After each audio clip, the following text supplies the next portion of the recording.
ॐ शुक्लांभरधरं विष्णुं शशिवर्णं चतुर्भुजं प्रसन्नवदनं ध्याये सर्वविघ्नोपशान्तये। गुरुब्रह्मा गुरुर्विष्णुः गुरुर्देवो महेश्वरः गुरुः साक्षात् परब्रह्म तस्मै श्रीगुरवे नमः। सरस्वती नमस्तुभ्यं वरदे कामरूपिणी विद्यारम्भं करिष्यामि सिद्धिर्भवतु मे सदा। पीताम्बरं करविराजितशङ्खचक्रकौमोदकी सरसिजं करुणासमुद्रं राधासहायमति सुन्दरमन्दहासं वातालयेशमनिशं हृदि भावयामि। ॐ नमो भगवते वासुदेवाय। ॐ श्रीकृष्णाय परब्रह्मणे नमः। अथ श्रीमन्नारायणीयम् अथ द्वाविंशतितमं दशकम् अजामिलोपाख्यानम्। अजामिलो नाम महीसुरः पुरा चरन् विभो धर्मपथान् गृहाश्रमी गुरो गिरा न काननमेत्य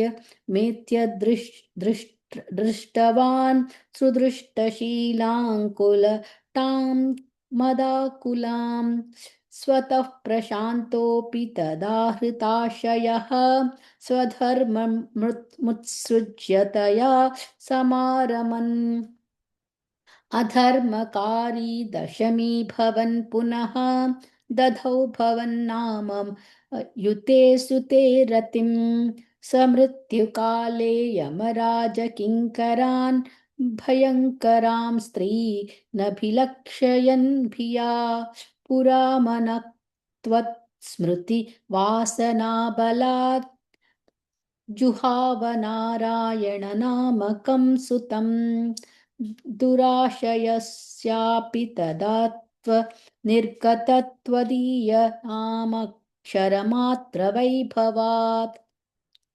पुरोभिपेतुर्भवदीयपार्षदाः चतुर्भुजाः पीठपटा मनोरमाः अमुञ्च सम्पश्य विकर्षतो भटान् विमुञ्चतेत्यारुरुदुर्बलादमी निवारितास्ते च भवज्जनैस्तदा निखिलन्यवेदयन् भवन्तु पापानि कथन्तु निष्कृते कृतेऽपि भो दण्डनमस्ति पण्डिताः न निष्कृतिः किंविदिता भवा दृभादृशाम् इति प्रभो त्वत्पुरुषा बभाषिरे श्रुतिस्मृतिभ्या विहिता व्रतादयः पुनन्ति पापं न लुनन्ति वासनाम् अनन्तसेवा तु निकृन्तते त्वयीम् इति प्रभो त्वत्पुरुषा बभाषिरे अनेन भोजन्म सहस्रकोटिभिः कृतेषु पापेष्वपि निष्कृतिः कृता यदग्रहीनाम भयाकुलो हरेः इति प्रभो त्वत्पुरुषा बभाषिरे नृणाम बुद्ध्यापि मुकुन्दकीर्तनं दहत्यगौघान् महिमास्य तादृशः यथाग्निरेधांसि यथौषधं गदान् इति प्रभो त्वत्पुरुषा बभाषिरे इति ऋतैर्याम्य भटैरपाश्रिते भवद्भटानां च गणे तिरोहिते भवत्स्मृतिं कञ्चन कालमाचरन् भवत्पदं प्रापि भवद्भटैरसौ स्वकिङ्करावेदनशङ्कितो यमः त्वदङ्घ्रिभक्तेषु न गम्य तामिति स्वकीयभृत्यानशिशिक्षुदुच्चकैः सदेव वातालय नाथ पाहि माम् इति श्रीमन्नारायणीये अजामिलोपाख्यानन्नाम द्वाविंशतितमं दशकं समाप्तं। नारायणाखिलगुरो भगवन्नमस्ते। नारायणाखिलगुरो भगवन्नमस्ते। अथ त्रयोविंशतितमं दशकं दक्षचरितं चित्रकेतूपाख्यानं च। प्राचेतसस्तु भगवन्नपरो हि दक्षः त्वत्सेवनौ व्यथित सर्गविवृद्धिकामः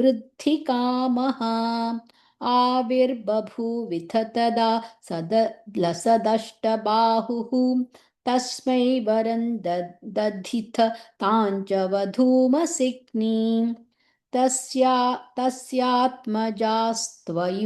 त्वयुतमीश पुनः सहस्रं श्रीनारदस्य वचसा तव मार्गमापुः नैकत्र वासमृषये स मुमोच शापं भक्तोत्तमस्त्रिशुरनु त्रिशिरुषिरनुग्रमेव मेने षष्ट्या ततो द्रुहितृभिः सृजतः कुलौघान् दौहित्रसूनुरथ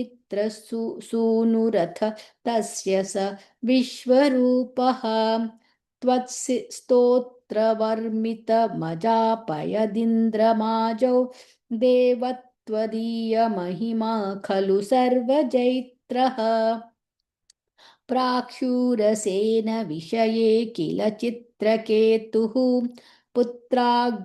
पुत्राग्रही नृपतिरङ्गिरसः प्रभावात् लब्ध्वैकपुत्रमथ तत्र हते सपत्नीं सङ्घैरमुह्य दवशस्त्र तव माययासौ तन्नारदस्तु सममङ्गिरसादयालुः सम्प्राप्य दुपदर्श्य सुतस्य जीवम् कस्यास्मि पुत्र इति तस्य गिरा विमोहं त्यक्त्वा त्वदर्चन विधौ नृपतिन्ययुङ्क्त स्तोत्रं च मन्त्रमपि नारदतोऽथ लब्ध्वा तोषाय शेषवपुषो ननु ते तपस्यन् विद्याधराधिपतितां स हि सप्तरात्रे लब्ध्वाप्यकुण्ठमतिरन्व भजद्भवन्तम् तस्मै मृणालधवलेन सहस्रशीर्ष्णा रूपेण बद्धनुति सिद्धगणावृतेन प्रादुर्भवन्नचिरतो नुतिभिः प्रसन्नः दत्त्वात्मतत्त्वमनुगृह्यतरो दधाथ त्वद्भक्तमौलिरथसोऽपि च लक्षलक्षं वर्षाणि हर्षुलमना भुवनेषु कामम् सङ्गापयन् गुणगणं तव सुन्दरीभिः सङ्गातिरेकरहितो ललितं चचार अत्यन्तसङ्गविलयाय भवत् प्रणुन्नः नूनं सरूप्य गिरिमाप्य महत्समाजे निःशङ्कमङ्ककृतवल्लभ मङ्गजारिं तं शङ्करं परिहसन् नुमयाभिषेपे मया शापमोक्षः वृत्रासुरत्वमुपगम्य सुरेन्द्र योद्धि भक्त्या त्वतत्त्वकथनैः समरे विचित्रं शत्रोरपि भ्रममपास्य गतः पदन्ते त्वत्सेवनेन